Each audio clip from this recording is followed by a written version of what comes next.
At so yan mga bossing, so bibigyan namin kayo or bibigyan ko kayo ng tips kung paano gumawa ng isang pinakamatibay or isa sa pinakamatibay na cabinet. So para maging sulit yung ating gastos. So ito, share ko sa inyo mga bossing yung ginagamit namin pagdating sa mga cabinet works namin. So gumagamit kami ng plywood. Ayan, so ang ginagamit namin syempre is Santa Clara plywood. Ayan, premium plywood. And then ito mga bossing ay wala ng mga edging or liston or lattice molding na ginagamit dahil ang Santa Clara mga bossing ay solid ang plywood na to. So wala itong mga butas-butas.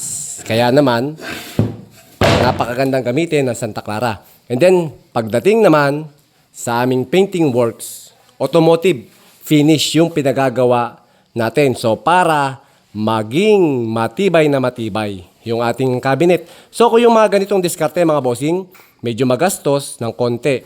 Pero mapapakinabangan nyo to ng napakatagal na panahon mga boss. No? So hindi katulad nung tayo magtitipid sa materyales, yung cabinet natin, after 1 year, 2 years, makikita natin yung diferensya. Ito mga bossing ay bibilang ng napakaraming taon bago masira itong ating mga ganitong cabinet.